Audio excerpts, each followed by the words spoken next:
दान में सबसे बड़ी महत्वपूर्ण बात है अपना अस्तित्व पूरी तरह से खत्म कर देना।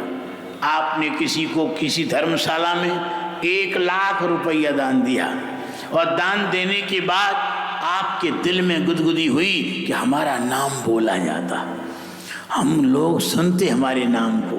ये क्या हुआ? ये प्रतिष्ठा की भूख, ये प्रतिष्ठा की, ये मान सम्मान की भूख। ध्यान देना, मान सम्मान की भूख तुम्हारे दान को चौपट कर देगी। तुम्हारे दान की बात जितने लोग सुनेंगे उनके लोगों पर, उन लोगों पर पुण्य चला जाएगा।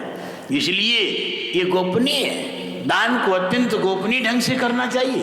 और गुप्त दान वो कहलाता है, माताएं गुप्त दान बहुत करती हैं, पुरुष भी करते होंगे, किंतु गुप्त दान का कुछ अर्थ और है।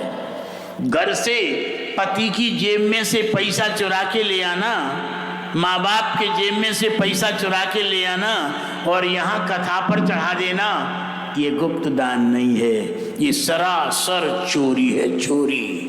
ध्यान देना। और इस चोरी के द्वारा 2 तरह का दंड भोगना पड़ेगा।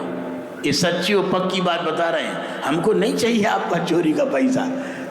चोरी का पैसा, एक तो चोरी का दोष लगेगा आपको, पति की नजरों से बचाया और बचा के लाए, माँ बाप से, घर वालों की नजरों से बचा के लाए, एक तो चोरी का अपराध लग गया। और दूसरा, जो उस पैसे को खाएगा, जिसको चढ़ाओगे साधु ब्राह्मण को, उसकी बुद्धि भ्रष्ट होगी।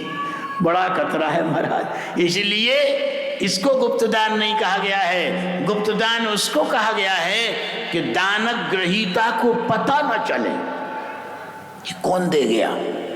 सीधाम वृंदावन में जो हमारा अध्ययन काल था, धर्मसंघ में जब हम पढ़ते थे, तो उस समय एक घटना हमको सुनाई किसी विद्यार्थी ने कि एक कलकत्ता की सेठ जी इन ठंड के दिनों में आते, गाड़ी कंबलों से भर के लाते, दिन में कभी नहीं कंबलों को बांटती, रात को गोविंद देव के मंदिर के सामने, सेवा निकुंज के सामने, निधिवन के सामने, राधा वल्लभ बिहारी जी के सामने जो भिकमंगे ठंड में ठुठुर रहे होते थे, सो रहे होते थे, चुपचाप वो सीढ़ी उड़ा के वो चले जाते, पता ही नहीं चलता। सुबह वो देखते, हाय कम्बल कौन उड़ा गया, पता ही नहीं चलता कौन उड़ा गया।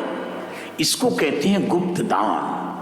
दानक ग्रहीता को पता न चले ये किसने दान दे दिया और आप उसका उपयोग करो। ध्यान देना, ये गुप्त दान कहलाता है, बड़ा श्रेष्ठ दान है।